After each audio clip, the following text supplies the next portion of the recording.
power in Afghanistan, and you know, the previous government has collapsed a few years ago, and Afghanistan itself is in a very, unstable situation.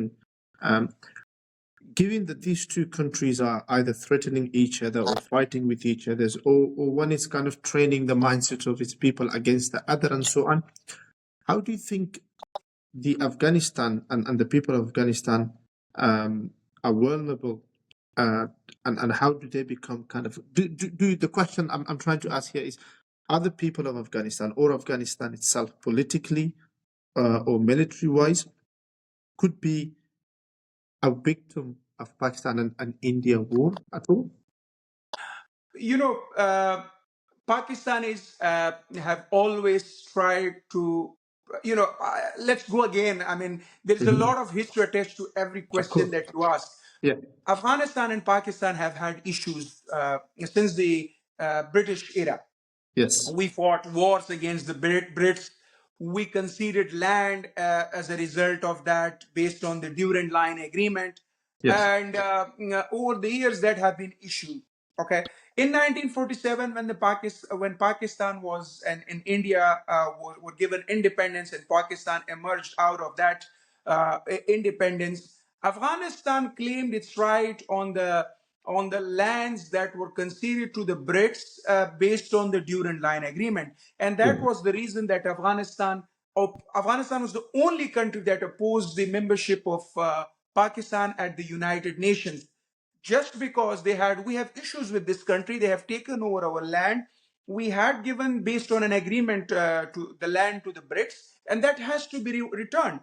Yeah. And that was the reason that since the emergence of Pakistan as an independent state, Afghanistans have had issues with them. The issue of Pakhtunistan has always been at forefront. So Yes. we never were able to establish a neighborly relations.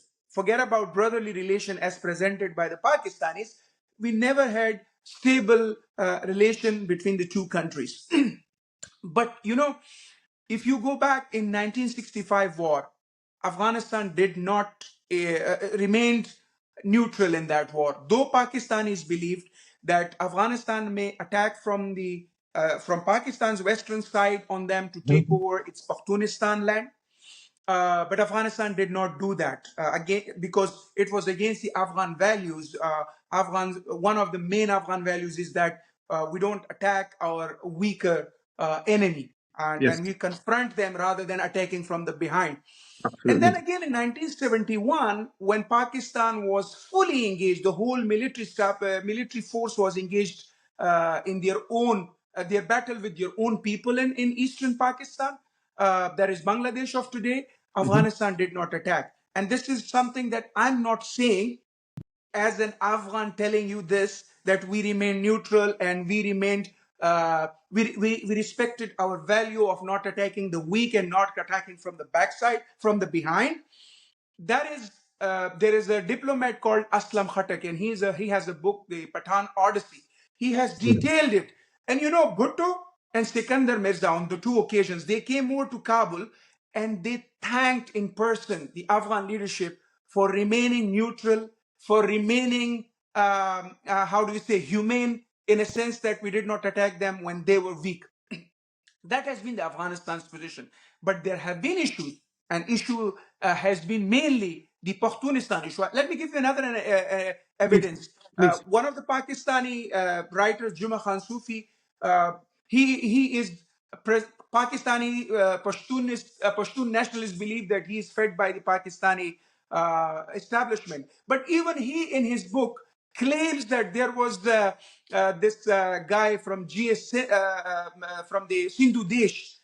There was a movement in Sindh, a province of Pakistan, where a group of people wanted to establish a separate country, and their leader came to Kabul and wanted to meet Daud Khan to help him, the president of Afghanistan, in Yeah. order to he continue his armed struggle in establishing Sindhu Desh. GM Sayyid was his name. And Dawood said, well, I'm not against Pakistan. My problem, my issue with Pakistan is that they have taken my land. I'm Yes. just after my land. And I'm worried about my brethren, the Pashtuns. It's Yes. not about that I want to harm Pakistan. And that is something that I'm not saying it's the Pakistan establishment fed Juma Khan Sufi writing in his book. So this has been approach of Afghanistan towards Pakistan. On the other hand, Pakistan has always supported any movement that has been against the state and against the Afghan governments, starting from the early 70s, where there was no communism in Afghanistan. Afghanistan was a stable country. They housed some of the people, some of the dissidents of the of Afghan origin, Afghans actually, not origin, but Afghans, the dissidents. They housed them, they trained them, and they sent them back to wage a war against the Afghan state. Of course, later on, when Ziaul Haq took over and this Cold War era started, and Afghanistan became the hotbed of the Cold War, the hot war of the Cold War was being fought in Afghanistan. They supported all these Mujahideen groups. Mhm. Okay. Now the Mujahideen struggle did start out of frustration of the Afghans with their rulers and with the and of course that was further exacerbated by the arrival of Russians to Afghanistan. But then there were many opportunities that the conflict could be settled in a better way through a political negotiation, especially when Geneva talks started Yeah. in early 80s. The Geneva talks, the Pakistanis represented Mujahideen and always tried to somehow harm the Afghan state rather than the government and rather than facilitating a conciliation between Mujahideen and between the state. You know, there is a book called Untying Afghan Knot. Another Pakistani diplomat, Riaz Ahmed Khan, has written that book. And he says that there was an opportunity that if we could have a Loya Jirga Right. in 85, 86, when the Russians decided to leave Afghanistan, we may not have ended up as 92, where the Najib regime was collapsed and brutal civil war was started. Yes. Pakistanis blocked that. So that has been the Pakistan's attitude towards Afghanistan. Now, in order to justify their actions, they have been always saying that India has been using Afghanistan against them. Uh, that happened during Dawood era. You know, at that time, India was struggling for its own survival. Yes. They were economically down. They were militarily battered by the Chinese. Their lands were taken by the Chinese. They were in no position to take up fight against anyone. It was a battle of survival for Indians. It was only the 90s when India started establishing itself as a regional power.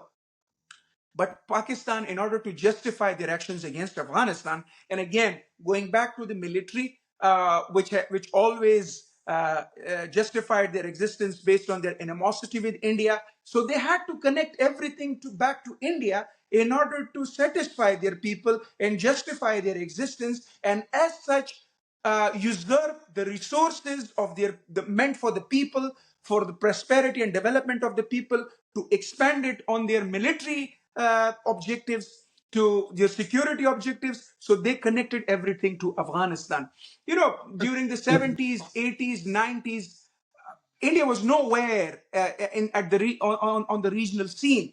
Look at the Cold War time, Afghanistan issue. India, you cannot see it anywhere close to the scene. Yes, they have been. One thing I need to highlight, that India's doctrine towards Afghanistan, approach toward Afghanistan, has been that they have always believed in keeping their relation with the state, Yes. regardless of who is the state, whether it's a royal family of Zahir Khan or democracy of Dawood Khan or religio state of Burhanuddin Rabbani, or it is the Republic of Hamid Karzai and Professor Ghani.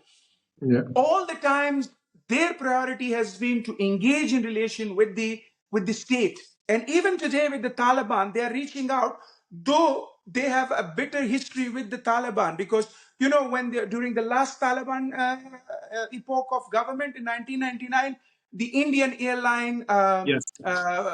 plane was hijacked and brought to Kabul, because of which Masood Azhar and other the prisoners that were taken by the Indians had to be released. I mean, that is a history that's not gonna get vanished just like that. but Indians believe in building relations with the state. And now, Right. since the Taliban are the de facto authority, they have handed over the consulate Yeah. in Mumbai. They have given over the embassy in Delhi, and they remain in contact with the Afghan de facto authorities. One of the Vice things. versa. On the other hand, the Yeah. Pakistanis have always been connected to the non-state actors, especially the actors that have been fighting the Afghan state. Now, Mm. that sets the scene for you and explains a lot Yes. the way the Pakistan have been approaching the relation between Afghanistan and India. Absolutely, and I think that's a very good point. On that point, and you mentioned something earlier regarding the Pakistani approach towards Afghanistan, and especially that you studied an